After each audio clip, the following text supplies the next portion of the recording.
Hello students, आज हम start करने वाले हैं क्लास 11th हमारी यूनिट जो थर्ड चल रही थी cell basic unit of life, चूँकि ये है चैप्टर नंबर 8। ठीक है, इसमें हमने प्रोकैरियोटिक और यूकैरियोटिक सेल्स के जो डिफरेंस है वो पढ़ लिए थे, उनके सेल ऑर्गेनल्स और उनके स्ट्रक्चर फंक्शंस ये हमने देख लिए थे। साथ ही साथ हम यूकैरियोटिक सेल्स पर थे जिनके हमने कुछ सेल ऑर्गेनल्स के बारे में स्टडी कर ली थी और कुछ जो थे वो बाकी थे, जिसमें क्लोरोप्लास्ट, माइटोकॉन्ड्रिया है ना, राइबोसोम तक हम लोग जो है वो स्टडी कर चुके हैं। तो next today we will start cell organelles cytoskeleton. आज हम क्या स्टार्ट करने वाले हैं? साइटोस्केलेटन। नाम से ही पता चल रहा है, साइटो दैट मीन्स साइटोप्लाज्म और स्केलेटन जो कि साइटोप्लाज्म के अंदर जो स्केलेटन प्रेजेंट है वो होता है साइटोस्केलेटन। ठीक है, it is a network of filamentous proteinaceous structure present in the cytoplasm. Absolutely, मैंने अभी बताया, it is a network of filamentous, जो थ्रेड लाइक स्ट्रक्चर्स होते हैं। कुछ फिलामेंट मीन्स तो यही होता है, thread like, hair like structures हो सकते हैं जो कि प्रोटीन के बने होते हैं। किसके बने होते हैं? प्रोटीन्स के। And present in the cytoplasm, और सेल की जो साइटोप्लाज्म होती है वहाँ पर ये प्रेजेंट होता है। It provide the mechanical support, motility, maintenance of the shape of the cell। इसका जो मेन फंक्शन है, ये तो हमने स्ट्रक्चर देखा क्या होता है, नेटवर्क होता है, जाल होता है, बहुत सारे थ्रेड लाइक स्ट्रक्चर्स का जाल होता है। जैसे ये हमने बनाया है, ये एक के पास एक कंटिन्यू जो है थ्रेड लाइक स्ट्रक्चर जब कंबाइन होती है तो एक नेटवर्क बना लेती है जो कि एक दूसरे से इंटरकनेक्टेड होती है। ठीक है, उस नेटवर्क को, और ये नेटवर्क जो होते हैं ये किससे बने होते हैं? प्रोटीन से। किससे बने होंगे? प्रोटीन से। और ये जो नेटवर्क होता है ये कहाँ प्रेजेंट होता है? सेल के साइटोप्लाज्म में। ठीक, इसका जो फंक्शन है वो क्या होता है? मैकेनिकल सपोर्ट प्रोवाइड करना, जिसके कारण सेल जो है वो कहीं पर जाकर के स्थिर रहेगी, है ना, स्टेडी स्टेट में रहेगी, है ना, और स्ट्रॉन्ग बनी हुई रहेगी। इसलिए ये क्या करता है? Mechanical support. देखिए, हमारे अंदर, हमारी बॉडी में जो स्केलेटन सिस्टम है उसका भी यही फंक्शन है, ये हमारी बॉडी को मैकेनिकल सपोर्ट देता है, जिसके कारण हम क्या होते हैं? एक जगह पे खड़े हो पाते हैं, हमारी बॉडी स्ट्रेट खड़ी रह पाती है। किसके कारण? स्केलेटन सिस्टम के कारण। तो सेम ऐसा ही यहाँ पर भी ये क्या फंक्शन परफॉर्म कर रही है? साइटोप्लाज्म के अंदर सेल को क्या करती है? मैकेनिकल सपोर्ट प्रोवाइड कर रही है। मोटिलिटी, साइटोप्लाज्म में जितने भी मटेरियल या फ्लूइड प्रेजेंट है उन सब में मोटिलिटी मूव करवाने का काम कर रही है। उसके अलावा ये जो सेल है उसको एक डेफिनेट शेप प्रोवाइड करती है ना। हमारी बॉडी का जो शेप होता है, हम कुछ लोग जो होते हैं, देखा आपने, झुक के खड़े होते हैं, कुछ लोग बिल्कुल स्ट्रेट खड़े होते हैं, है ना। तो वो किसके कारण होता है? स्केलेटन सिस्टम के कारण। यदि हमारा स्केलेटन सिस्टम सही है तो वो प्रॉपरली मैकेनिकल सपोर्ट प्रोवाइड कर रहा है, और जिसके कारण हमारी जो सेल है उसका जो शेप है वो डिफाइन होता है ना। तो ये हमारी जो सेल है उसको क्या करता है? उसकी शेप को प्रोवाइड करता है। ठीक है, तो यहाँ पर साइटोप्लाज्म आप लोगों को क्लियर हुआ, साइटोप्लाज्म के क्या मेन फंक्शंस है और किस तरीके से वो हमारी सेल को सपोर्ट कर रहा है। नेक्स्ट है सीलिया एंड फ्लैजिला।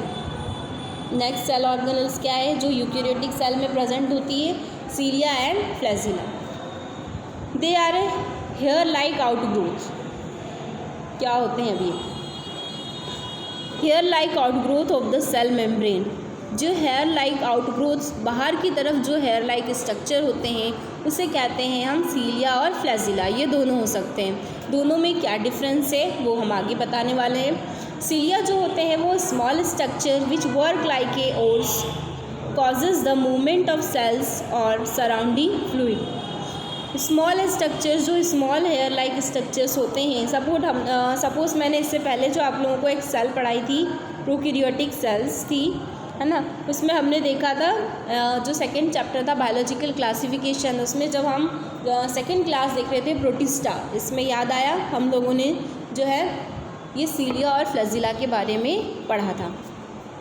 तो सीलिया क्या होते हैं? जो स्मॉल आउटग्रोथ जो है सेल पर आते हैं, स्मॉल आउटग्रोथ जो सेल से बाहर निकल रही हैं, है ना, वो क्या कहलाती है, सीलिया।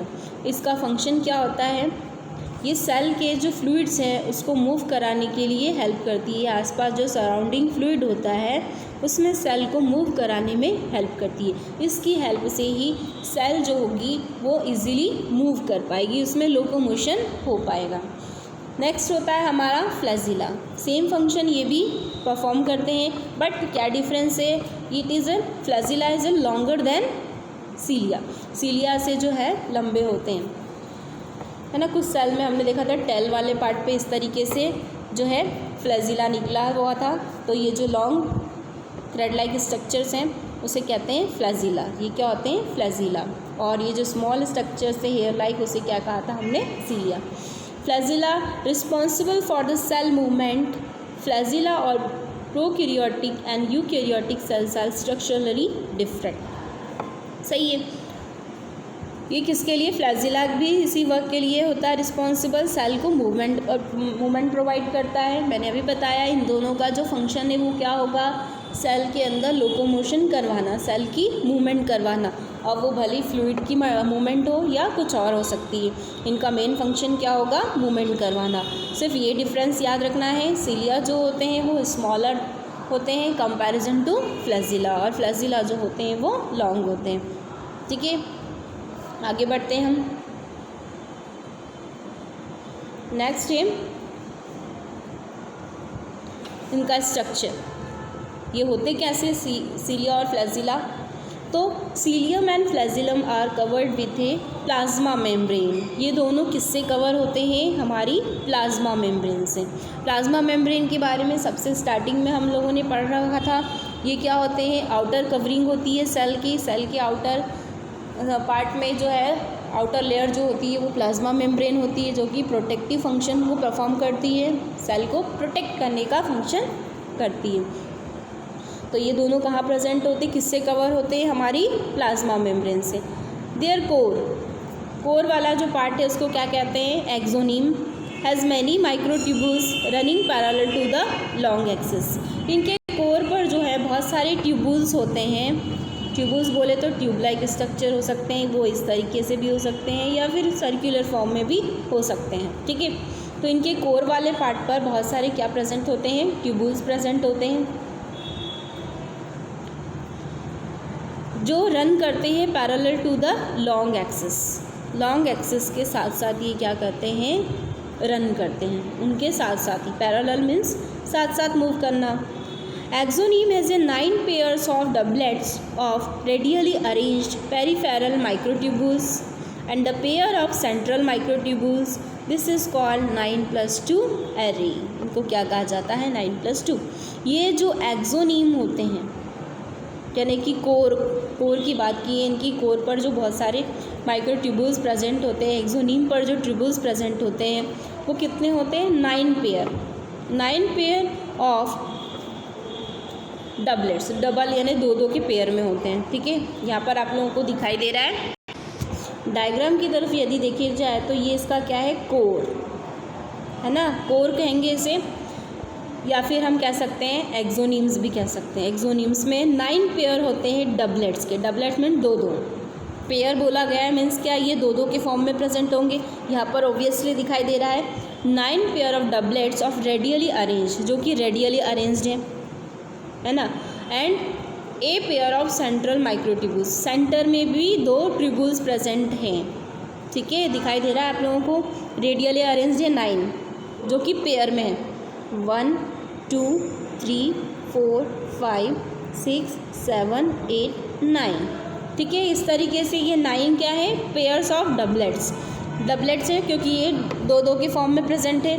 प्लस ये पेरिफेरल भाग है, पार्ट है, और ये जो है सेंटर में भी एक पेयर प्रेजेंट होता है। इसलिए इसके स्ट्रक्चर को हम कैसे डिनोट करते हैं, 9+2 एरे। 9 जो कि बाहर थे, 2 जो कि कहाँ है, अंदर है। क्लियर हो गया, अंदर वाले 2 और बाहर वाले 9, इसलिए इसको क्या कहा जाता है, 9+2 एरे। क्लियर हुआ, समझ में आया। अगर यदि फंक्शन की बात की जाए तो हम आगे देखते हैं इनका क्या फंक्शन है। स्ट्रक्चर आप लोगों को समझ में आ गया। हाँ, तो तो आगे देखते हैं, the central tubules are connected by bridge and are enclose by a central tubules of each peripheral doublets by radial spoke, thus there are 9 radial spokes. ठीक है, तो हम आगे बढ़ते हैं। स्ट्रक्चर जैसे कि मैं बता चुकी हूँ, the central tubules are connected by bridge and are enclose by central sheath. ठीक है, ये हमारा जो सेंट्रल ट्यूबुल्स है, ये दोनों जो प्रेजेंट हैं, ये किससे क्लोज होते हैं? सेंट्रल शीट से। ये जो रेड कलर में आप लोगों को दिखाई दे रहा है, ये क्या है? इसकी सेंट्रल शीट है, ऊपर वाले डायग्राम में देख सकते हैं। ठीक है, सेंट्रल शीट से ये क्या है? ये लोग इनक्लोज हैं। और ये किससे कनेक्ट है? एक दूसरे से, ब्रिज से। ठीक, it is connected to one of the tubules of each peripheral doublets by radial spoke. ठीक है, जो कि क्या है, सारे जितने 9 हमारे पेरिफेरियल ट्यूबुल्स हैं वो सभी इनसे किससे कनेक्ट हैं? रेडियल स्पोक से। ये जो रेडियस पे स्पोक है, ये जो डंडियाँ दिखाई दे रही है आप लोगों ने देखा, ये सारी 9 जितनी भी है सभी में एक रेडियल स्पोक है। ये स्पोक सारे किससे कनेक्टेड है? जो सेंट्रल में जो है हमारी सेंट्रल ट्यूबुल्स हैं उनसे ये 9 के 9 पूरे कनेक्ट हैं। देखिए यहाँ पर ये सारे 9 जो हैं वो इससे कनेक्ट हैं, राइट। दस देयर आर 9 रेडियल स्पोक्स। तो इस तरीके से कितने स्पोक हो गए? 9, क्योंकि ये 9 के 9 पूरे जो हैं वो इससे कनेक्ट है। हमारे पास 9 ट्यूबुल्स हैं पेरिफेरल पार्ट में, तो वो 9 के 9 जो है वो क्या बनाएंगे? रेडियल स्पोक बनाएंगे। इसलिए हम क्या कहते हैं? 9 रेडियल स्पोक्स। क्लियर हुआ? फिर से रिपीट करती हूँ मैं। ये जो सेंट्रल ट्यूबुल्स हैं दिखाई दिया, राइट। ये central tubules covered by central spoke. ये सेंट्रल स्पोक से क्या है? कवर्ड होते हैं, सेंट्रल शीट से कवर होते हैं। ठीक है, और ये जो हमारे 9 हैं, 9 पेयर ऑफ डबलेट्स हैं, ट्यूबुल्स हैं जो कि पेरिफेरल पार्ट में प्रेजेंट है, वो सभी एक इंटरकनेक्टेड जो स्पोक है जिसको कहा जाता है रेडियल स्पोक। उस रेडियल स्पोक से ये क्या है? सेंट्रल जो हमारा माइक्रो ट्यूबुल्स है उससे ये क्या है? 9 के 9 कनेक्ट है। इसलिए ये क्या बनाएंगे? 9 स्पोक्स बनाएंगे। Clear? The peripheral doublets are also interconnected by linkers. ठीक, राइट। और ये जो पेरिफेरल पार्ट में आप लोगों को दिखाई दे रहे हैं, पेरिफेरल जो ट्यूबुल्स हैं वो भी साथ में यहाँ पर देखिए छोटे छोटे से दिखाई दे रहे हैं, लिंकर्स है ना। इन लिंकर्स से ये क्या है? कनेक्ट होते हैं, जो कि पूरे 9 को एक दूसरे से कनेक्ट करके रखता है। हमारे जो 9 माइक्रो ट्यूबुल्स हैं उन सभी को कौन कनेक्ट करके रखता है? लिंकर्स। ये जो बीच में छोटे छोटे ट्यूबुल्स दिखाई दे रहे हैं वो सभी क्या हैं? इसके लिंकर्स हैं, right. Cilium and flagellum emerge from centriole. ये जो दोनों होते हैं, सीलियम और फ्लैजिलम, ये दोनों एक दूसरे में क्या हो जाते हैं? इमर्ज हो जाते हैं। कहाँ पर? सेंट्रियोल में। सेंट्रियोल लाइक स्ट्रक्चर जिसको क्या कहा जाता है? Basal bodies. आगे हम पढ़ेंगे जो बेसल बॉडीज़ होती हैं उसके अंदर ये दोनों के दोनों कंबाइन होते हैं। कौन? सीलिया और फ्लैजिला। जो बेसल बॉडीज़ हैं वहाँ पर ये दोनों जाकर के इमर्ज हो जाती हैं, कंबाइन हो जाती हैं, जिस पार्ट को क्या कहते हैं? Basal bodies. ठीक है, यहाँ पर इसका जो है, ठीक है, तो यहाँ पर आप लोगों को बिल्कुल क्लियर हो गया होगा सीलिया और फ्लैजिला का जो इंटरनल स्ट्रक्चर होता है वो कैसा होता है। ये दोनों प्लाज्मा मेम्ब्रेन के अंदर जो होते हैं सेफ होते हैं। साथ ही साथ इनके पास जो है कुछ ट्यूबुल्स होते हैं 9 जो कि पेरिफेरल पार्ट में होते हैं और 2 जो होते हैं वो सेंट्रल पार्ट में होते हैं। ये 9 जो है एक दूसरे से लिंकर्स के थ्रू कनेक्ट होते हैं। साथ ही साथ ये जो स्पोक होते हैं रेडियल स्पोक, उससे वो सेंट्रल पार्ट से कनेक्ट होते हैं। ठीक है, इनका जो मेन फंक्शन होता है वो मैंने पहले ही बता दिया है। ये सीलिया और फ्लैजिला दोनों क्या फंक्शन परफॉर्म करते हैं? मूवमेंट करवाते हैं सेल की मूवमेंट में इनका जो होता है वो इम्पॉर्टेंट रोल होता है ना। अब हम आगे बढ़ते हैं। हमारा जो नेक्स्ट है cell organelle, right, centrosomes and centrioles. Next क्या होते हैं? सेंट्रोसोम्स और सेंट्रियोल्स। ये क्या है? तो स्टार्ट करने वाले हैं centrosome. Centrosome is an organelles containing 2 non membrane bound cylindrical structure called centrioles, जिसको क्या कहा जाता है? सेंट्रियोल्स। एक ऐसा सेंट्रोसोम एक ऐसा ऑर्गेनल्स है जो कि कहाँ प्रेजेंट होता है? 2 non membrane bounding cylindrical structure. हाँ, तो इट इज़ एन ऑर्गेनल्स, एक ऐसा ऑर्गेनल्स है जो कंटेन करता है दो non membrane bound cylindrical structure को। इनके अंदर जो दो सिलेंड्रिकल स्ट्रक्चर प्रेजेंट होते हैं वो होते हैं सिलेंड्रिकल। कैसे होते हैं? सिलेंड्रिकल, जिनको क्या कहा जाता है? सेंट्रियोल्स। तो सेंट्रियोल कहाँ प्रेजेंट होते हैं? सेंट्रोजोम के अंदर। सेंट्रोजोम क्या है? एक ऐसा ऑर्गेनल्स है जिसमें दो ऐसे सिलेंड्रिकल स्ट्रक्चर प्रेजेंट होते हैं जिसको सेंट्रियोल कहा जाता है। क्लियर हुआ? फिर से रिपीट करूँ, सेंट्रोजोम के अंदर दो सिलेंड्रिकल स्ट्रक्चर प्रेजेंट होते हैं जिसे कहते हैं सेंट्रियोल। क्या कहा जाता है? Centriole. They are surrounded by pericentriolar material, जो कि कहाँ पर मूव करते हैं? पेरी सेंट्रियोलर मटेरियल के बाहर में जो भी मटेरियल प्रेजेंट होता है ना, उसे क्या कहा जाता है? Pericentriolar material. उस मटेरियल के अंदर ये लोग मूव करते हैं। कौन? सेंट्रियोल्स। ठीक है। The centrioles lie perpendicular to each other. ये जो सेंट्रियोल्स होते हैं एक दूसरे के क्या होते हैं? परपेंडिकुलर होते हैं। मैं एक बार डायग्राम्स के थ्रू बता देती हूँ आपको। इस तरीके से 1 2 3 ये 3 का एक सिलेंड्रिकल स्ट्रक्चर होता है। फिर 1 2 3 ये ट्यूबुल्स हैं जो मैं बना रही हूँ। फिर ये सिलेंड्रिकल स्ट्रक्चर। क्लियर हो रहा है आप लोगों को? फिर 1 2 3 ये ट्यूबुल्स हैं, है ना। फिर ये सिलेंड्रिकल स्ट्रक्चर इस तरीके से 1 2 3। क्लियर? यहाँ पर आप लोगों को दिखाई दे रहा होगा ये सेंट्रियोल्स हैं, दोनों के डायग्राम। तो सेंट्रियोल्स जो होते हैं, अभी मैंने बात की ऊपर में कि two non membrane bound cylindrical structure कितने होते हैं? ये 2 होते हैं। यहाँ पर दिख रहा है 1 और 2, जो कि कहाँ प्रेजेंट होते हैं? हमारी सेंट्रोजोम में। कहाँ प्रेजेंट होंगे? हमारी सेंट्रोजोम में। क्या प्रेजेंट होंगे? सेंट्रियोल्स। ठीक, हम यहाँ सेंट्रियोल्स की बात कर रहे हैं। This centrioles lie perpendicular to each other. ये दोनों सेंट्रियोल्स एक दूसरे के परपेंडिकुलर होते हैं। And they are made up of 9 evenly space peripheral fibrils of tubules. किससे बने होते हैं?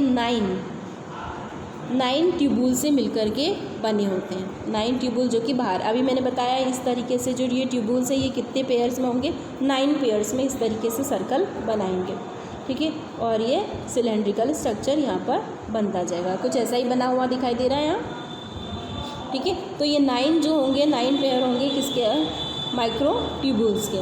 और ये फॉर्मेशन करेंगे किसका? सेंट्रियोल का। Each of the peripheral fibril is a triplet. अभी मैं बता चुकी हूँ ये जो पेरीफेरल फाइब्रिल्स होंगे, ये फाइबर्स होंगे, ये ट्रिपलेट होंगे। मीन्स ये जो ट्यूबुल्स हैं वो 3 का पेयर होगा, है ना, राइट। तो इसलिए वो क्या होंगे? ट्रिपलेट्स होंगे। The adjacent triplets are also linked. पास वाले जो है ये ट्रिपलेट्स दूसरे ट्रिपलेट से कनेक्ट होंगे। ठीक, यहाँ पर ऑब्वियसली यही दिखाई दे रहा है। ये जो ट्रिपलेट्स हैं वो एक दूसरे से, इस डायग्राम में भी आप देख सकते हैं, क्या होते हैं? एक दूसरे से लिंक्ड होते हैं, ये कनेक्ट होते हैं। The central part of the centriole is also proteinaceous. Centriole का जो सेंटर वाला पार्ट होता है, यहाँ वाला पार्ट जो दिखाई रहा है, वो किससे बना होता है? प्रोटीन से, जिसको कहा जाता है हब। क्या कहते हैं हम? हब। ठीक है। Which are connected with the tubules of the peripheral triplets by radial spokes made up of proteins, right. ठीक है। ये जो होते हैं सेंट्रल पार्ट, है ना, सेंट्रियोल का जो ये सेंटर वाला पार्ट है जहाँ पर ये ट्रिपलेट्स प्रेजेंट हैं इस तरीके से, है ना, ये किससे बना होता है? प्रोटीन्स का, जिसको कहते हैं हब। ठीक, राइट। और ये जो ट्यूबुल्स हैं, है ना, ये जो ट्यूबुल्स हैं वो एक दूसरे से कनेक्ट होते हैं पेरीफेरल ट्रिपलेट से, जिसके थ्रू कनेक्ट होते हैं उसको कहते हैं स्पोक्स। मैं पहले भी बता चुकी हूँ, सीलिया और फ्लैजिला भी जो है इसी तरीके से माइक्रो ट्यूबुल से कनेक्ट होते हैं, जिसको क्या कहा जाता है? स्पोक्स। ठीक है। The centriole from the basal body of cilia or flagella and spindle fibers that gives rise to spindle apparatus during the cell division in animal cell। अभी इससे पहले जो सीलिया और फ्लैजिला का हमने स्ट्रक्चर पढ़ा उसमें मैंने बताया था ये जो सीलिया और फ्लैजिला होते हैं ये सेंट्रियोल के अंदर जाकर के एक दूसरे से कनेक्ट हो जाते हैं, इमर्ज हो जाते हैं, है ना, और फॉर्मेशन करते हैं एक बॉडी का जिसको कि बेसल बॉडी कहा जाता है। ठीक, राइट। तो this centrioles from the basal body of cilia और फ्लैजिला। क्या बनाते हैं? बेसल बॉडी बनाते हैं सिलिया और फ्लैजिला की। साथ ही साथ स्पाइंडल फाइबर्स के भी फॉर्मेशन में हेल्प करते हैं, जो कि स्पाइंडल एपरेटस बनाते हैं। ये स्पाइंडल फाइबर्स तब बनते हैं, याद आया, जब सेल डिवीज़न होता है। हम एनिमल सेल डिवीज़न की बात करें तो इसमें जो माइटोसिस मियोसिस की जो प्रोसेस होती है, इसमें हमने स्पाइंडल फाइबर्स की फॉर्मेशन के बारे में पढ़ा हुआ है। ठीक है, तो स्पाइंडल फॉर्मेशन, ठीक है, तो यहाँ पर स्पाइंडल फॉर्मेशन होता है, राइट। अब बात करें यदि इसकी फंक्शन की, तो इसका मेन फंक्शन यही होगा, ये क्या करता है? बेसल बॉडी के फॉर्मेशन में हेल्प करता है, साथ ही साथ स्पाइंडल फाइबर्स के फॉर्मेशन में भी हेल्प करता है, जो कि इम्पॉर्टेंट पार्ट होता है किसका? सेल डिवीज़न का, राइट। तो आप लोगों को समझ में आ गया सेंट्रियोल्स क्या होते हैं। अब हम स्टार्ट करने वाले हमारा नेक्स्ट और इम्पॉर्टेंट सेल ऑर्गेनल्स, जो कि क्या है? न्यूक्लियस। ठीक है, अब हम स्टार्ट क्या करेंगे? न्यूक्लियस।